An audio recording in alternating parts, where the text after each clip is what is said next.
एक जंगल काफी हरा भरा और सुंदर था। उस जंगल में बहुत सारे सुंदर पक्षी रहा करते थे। उस जंगल में एक राजू तोते का राज था। तोते राजा बहुत ही समझदार और ईमानदार थे। तोते राजा किसी भी पक्षी के साथ कोई भी अन्याय नहीं करते थे। तोते राजा के राज में जंगल के सभी पक्षी बहुत ही खुशी से रहा करते थे। तोते राजा के जंगल के सारे पक्षी खेती किया करते थे और खेतों से जो भी फसल होती थी उन फसल को खाकर खुशी से अपना जीवन जी रहे थे। एक दिन की बात है, तोते महाराज अपने महल में बैठे हुए थे। तभी तोते महाराज का दोस्त बबलू तोता वहाँ पर आता है। तोते महाराज बबलू तोते से कहते हैं, अरे बबलू तोते, क्या बात है, तुम यहाँ? अरे राजू तोते, मैं अपने घर जा रहा था तो मैंने सोचा कि मैं तुमसे मिल लूं। हाँ बबलू तोते, ये तो बहुत ही अच्छी बात है। और बताओ, तुम कैसे हो और तुम्हारे जंगल के सभी पक्षी खुश तो है ना?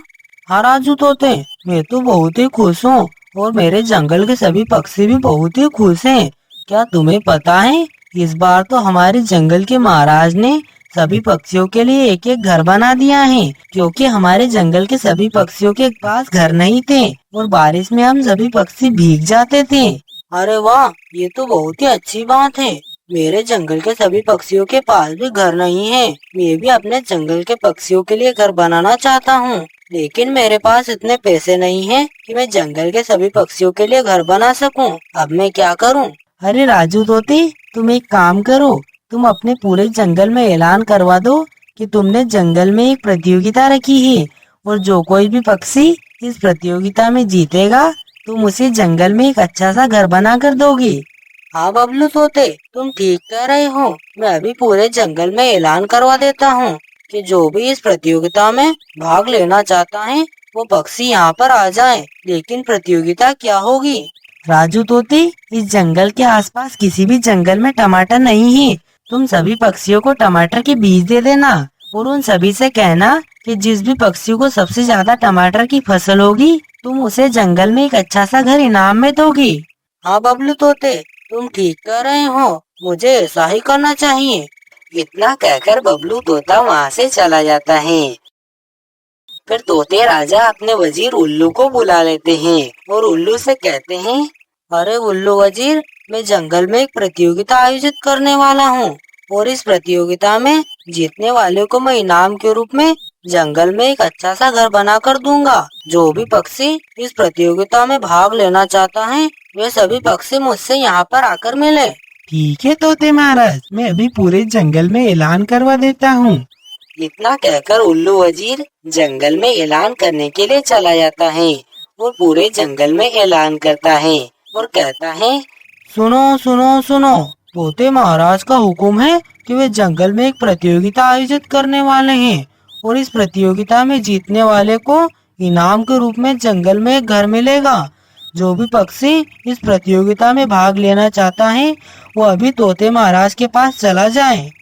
ऐसा ऐलान करके उल्लू वजीर तोते महाराज के पास आ जाता है और तोते महाराज से कहता है, तोते महाराज, मैंने पूरे जंगल में ऐलान करवा दिया है कि जो भी पक्षी प्रतियोगिता में भाग लेना चाहता है वो आपसे यहाँ आकर मिले। जंगल में तोते महाराज का ऐलान सुनने के बाद जंगल के सारे पक्षी तोते महाराज के पास आ जाते हैं और टोनी चिड़िया तोते महाराज से कहती है, तोते महाराज, हम सभी पक्षी आपने जंगल में जिस प्रतियोगिता का ऐलान किया था हम सभी उस प्रतियोगिता में हिस्सा लेने के लिए आपके पास आए हैं।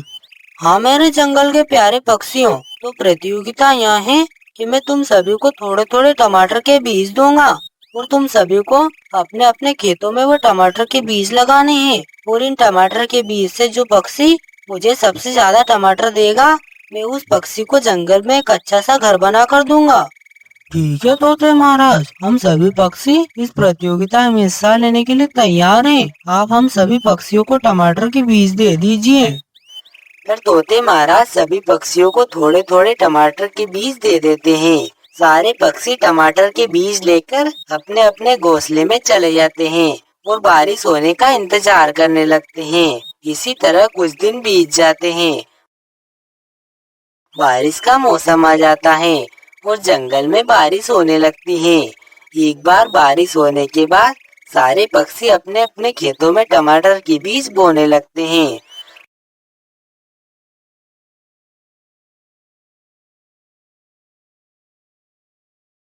दूसरी तरफ कालू कौवे ने सभी पक्षियों के टमाटर की फसल खराब करने की योजना बना ली होती है।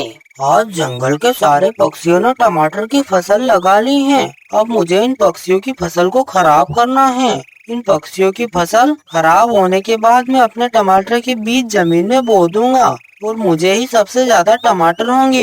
इस तरह मैं प्रतियोगिता जीत जाऊंगा। मुझे बादल भैया के पास जाना चाहिए और मैं बादल भैया के पास जाकर कहूँगा कि वे जंगल में आकर बारिश कर दे ताकि सभी पक्षियों की फसल खराब हो जाए और फिर बारिश हो जाने के बाद मैं अपनी टमाटर की फसल लगा लूंगा। फिर ऐसा सोचकर कालू कौवा बादल के पास जाने लगता है। कालू कौवा बादल के पास आ जाता है और बादल से कहता है, बादल भैया आप मेरे साथ चलकर हमारे जंगल में बारिश कर दें। हम सभी पक्षियों को हमारे खेतों में फसल लगाना है। अभी तक हमारे जंगल में इतनी बारिश नहीं हुई है कि हम अपने जंगल में फसल लगा सकें। अच्छा ठीक है कौवे, मैं आज तुम्हारे जंगल में बारिश करने के लिए आ जाऊंगा। ऐसा सुनकर कालू कौवा अपने जंगल की तरफ खुशी खुशी चला जाता है और अपने घर पर आ जाता है। कालू कौवे को बादल का इंतजार करते करते रात हो जाती है, लेकिन वो बादल बारिश करने के लिए आता ही नहीं है। बहुत देर इंतजार करने के बाद कालू कौवा सो जाता है और फिर सुबह हो जाती है। कल बादल तो बारिश करने के लिए आया ही नहीं। मेरा तो सारा प्लान खराब हो गया है। चलो अब मैं अपने खेत पर जाकर टमाटर के बीज बो देता हूँ। फिर कालू कौवा अपने खेत पर चला जाता है और अपने खेत में टमाटर की बीज बोने लगता है और टमाटर की फसल लगाने के बाद कालू कौवा अपने घोंसले में वापस आ जाता है। चलो भाई, कल तो मैं भूल ही गया था कि मुझे तोते महाराज के जंगल में बारिश करना था। चलो मैं आज जाकर तोते महाराज के जंगल में बारिश कर देता हूँ। फिर कुछ ही देर के बाद तोते महाराज के जंगल में तेज बारिश होने लगती है। बारिश को देखकर कालू कौवा बहुत ही घबरा जाता है। अरे ये बारिश कैसे शुरू हो गई है? अगर ये बारिश बंद नहीं हुई तो मेरी तो टमाटर की फसल खराब हो जाएगी। मुझे कुछ करना पड़ेगा। कुछ देर बारिश होने के बाद बारिश बंद हो जाती है। कालू कौवे ने थोड़ी देर पहले ही टमाटर की फसल लगाई थी। तेज बारिश की वजह से कालू कौवे के टमाटर के बीज खराब हो जाते हैं और वहीं सारे पक्षियों ने बारिश से एक दिन पहले ही टमाटर के बीज बो दिए थे। इस वजह से उन पक्षियों की टमाटर की फसल खराब नहीं हुई थी। इस तरह कुछ दिन बीत जाते हैं। सारे पक्षियों की टमाटर की फसल उग आती है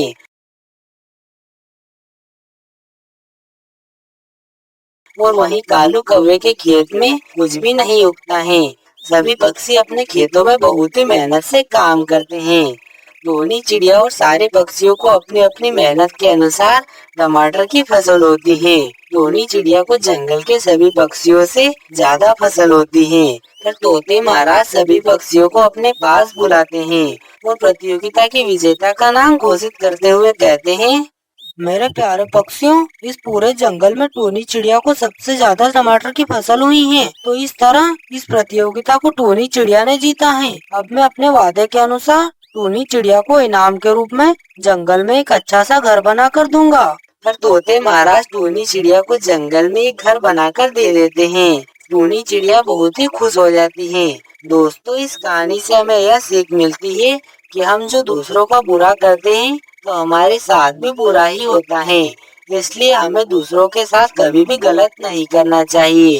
दोस्तों, आपको ये कहानी कैसी लगी कमेंट करके जरूर बताएं और कहानी को आखिर तक देखने के लिए आपका दिल से धन्यवाद।